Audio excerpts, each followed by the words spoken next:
Aujourd'hui, je vous présente un Toothpick, le Windy Peak. À tout de suite.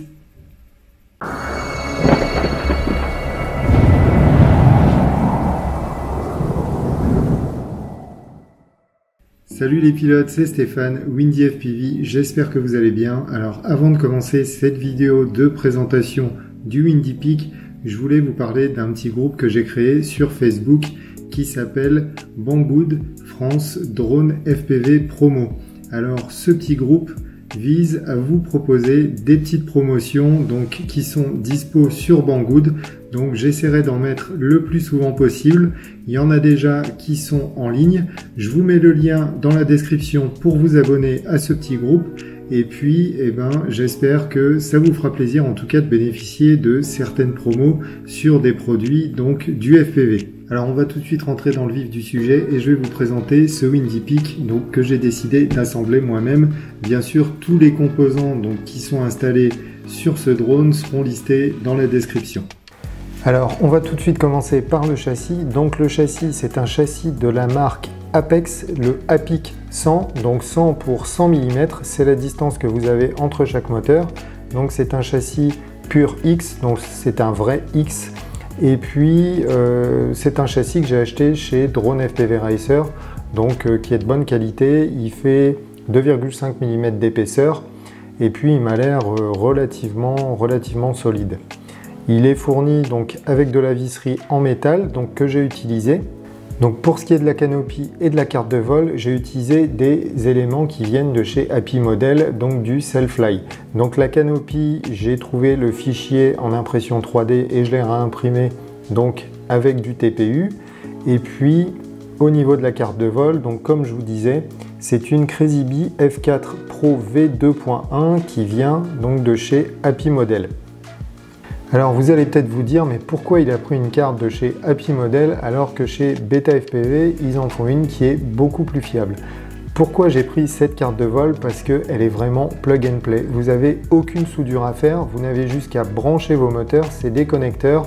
Et puis la caméra LVTX, c'est pareil, c'est du tout en un.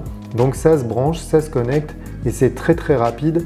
Je recherchais vraiment quelque chose de rapide et facile à mettre en œuvre et je pense qu'avec cette carte de chez Happy Model, la Crazy Bee, c'est mission accomplie, ça va vraiment super vite. Alors c'est pareil pour tout ce qui est caméra et VTX, c'est la caméra et le VTX d'origine du Selfly que j'ai juste réinstallé dans la canopie. Pour les moteurs, j'ai pris des Hyperlight Toothpick en 8022 kV. Alors sur le Selfly d'origine, c'est du 8500 kV. Si vous voulez une solution un petit peu plus économique, parce que ces moteurs sont un petit peu chers, ils sont aux alentours de 13-14 €, il y a aussi Happy Model qui fait le même type de moteur en 1103, le même format, et puis ils les vendent beaucoup moins cher et ils sont en 8000 kV si je ne me trompe pas. Pour les hélices, j'ai choisi de mettre des LDARC, ce sont des hélices King Kong en 48 mm de diamètre et en 4 pales. Alors pourquoi j'ai mis ce genre d'hélice? Alors déjà parce que au niveau des bipales, ça ne rentrait pas, vu que le châssis est un petit peu plus court que celui d'un Selfly, ça ne passe pas au niveau de la canopie. Et puis la deuxième raison aussi, c'est parce que les bipales, j'ai remarqué en faisant voler d'autres Toothpick, ça vibre énormément. Et puis ça fait du jello au niveau de la caméra, donc c'est un petit effet que je voulais retirer. Et puis je me suis dit pourquoi pas essayer avec des 4 pales. Et puis la dernière raison, c'est que des hélices en 4 pales, je pense que au niveau des virages, j'aurai un petit peu plus d'accroche. Ce drone, je voudrais l'utiliser pour faire entre guillemets de la course avec des copains. Et je pense que au niveau des 4 pales, ça ira un petit peu mieux dans les virages et ce sera un petit peu plus précis au niveau de la maniabilité. Et puis j'ai mis aussi un KV, au niveau des moteurs, les Hyperlight dont je vous ai parlé juste avant, j'ai mis un KV qui était un petit peu moins élevé parce que j'ai aussi remarqué que sur les Toothpick, le Selfly en particulier, ça vibre déjà d'une et puis les moteurs prennent énormément de tours et je pense que c'est pas vraiment nécessaire de monter aussi haut dans les tours, donc je pense qu'un KV de 8000 ce sera pas mal du tout. Au niveau de la fixation de l'AFC, je l'ai un petit peu rehaussé. Alors j'ai utilisé la visserie d'origine qui venait avec le châssis du Apex APIC 100 Et puis, du coup, ça me permet donc d'avoir plus d'espace pour passer mon velcro à l'intérieur du châssis pour pouvoir fixer la batterie. Et puis derrière ça, en fait, j'ai rajouté un petit peu, donc je crois qu'on appelle ça du sticky pad de chez Umagod. Donc c'est vraiment impressionnant comme les batteries collent.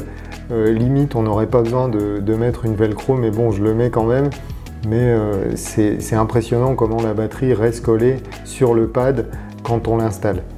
Et puis la dernière chose, au niveau de la batterie, j'ai fait du standard. J'ai pris donc les batteries standards que vous trouvez donc sur quasiment tous les Toothpick. Donc c'est du 3S en 300 mAh HV. Donc je pense que ce sera une bonne combinaison avec ce petit drone. Au niveau de la version de Betaflight installée sur cette carte de vol, c'est une version 4.0, donc il me semble que c'est une version de développement.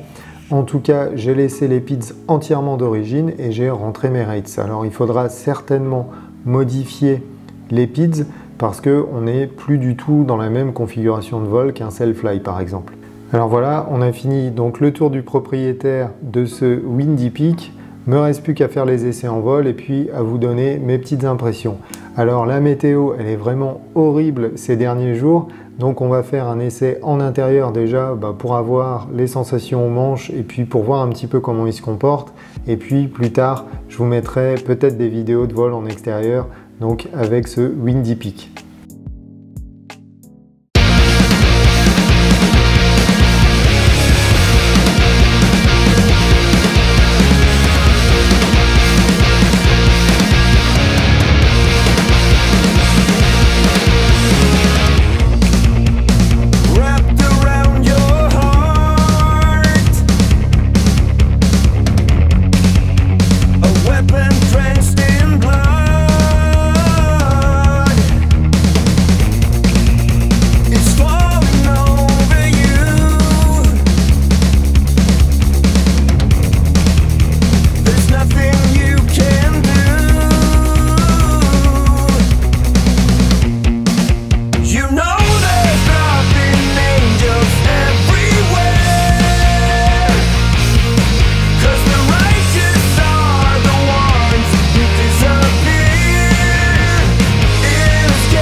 Vous avez pu voir les premiers vols de ce Windy Peak, donc qui se sont déroulés dans un hangar qui est relativement grand quand même, mais j'étais à peine à 35% de la puissance maximum, ce qui veut dire qu'on en a encore pas mal sous le pied, donc ça promet des jolis vols en extérieur. Après aussi, comme vous pouvez le voir, j'ai changé donc les hélices parce que il y a eu un petit impact avec un poteau en métal et tout ce qui s'est passé, c'est que j'ai juste cassé une hélice. Donc j'ai remplacé l'hélice et puis je suis reparti voler sans souci. Il n'y a vraiment rien eu de cassé. Donc il est très très solide. Au niveau de l'autonomie, on est sur du 3 minutes à peu près. Donc je pense que si je trouve des batteries en 350 mAh, je pourrais peut-être sensiblement encore augmenter l'autonomie. Mais c'est déjà pas mal. Et puis ça vole très très vite. Il est super maniable. Donc j'ai des petites corrections à apporter au niveau de mes rates, parce que ça réagit pas forcément comme un 5 pouces. Donc quand on met ces rates de 5 pouces sur un Toothpick, ça réagit pas forcément de la même façon, donc il faut un petit peu corriger. Mais vraiment, c'est un bilan qui est quand même relativement assez positif. Je suis très content d'avoir assemblé ce drone et puis avoir pu le faire voler, parce que ça marche vraiment très très bien. Donc que ce soit en intérieur ou en extérieur. Donc comme je vous l'ai dit, je pense que je ferai des vidéos de vol en extérieur, donc avec ce Windy Peak, en espérant que ça se passe bien aussi. Une petite remarque, oui, c'est au niveau de la réception, le récepteur donc qui est installé au niveau du flight controller, parce que c'est un all-in-one, donc le récepteur est intégré au niveau du flight controller. On n'a pas une portée extraordinaire, j'ai pas eu de coupure, j'ai pas eu de soucis au niveau du vol, mais on voit que ça descend un petit peu quand même. Alors j'étais dans un hangar aussi, donc à confirmer en extérieur, mais bon, ça fonctionne quand même relativement bien. Alors voilà, cette vidéo du test du Windy Peak est terminée. Si ça vous a plu, et comme d'habitude, n'hésitez pas à mettre des petits pouces, des commentaires, et puis à vous abonner à la chaîne. En attendant, je vous souhaite de très très bons vols, je vous souhaite de bonnes vacances, et puis je vous dis à très bientôt. Ciao!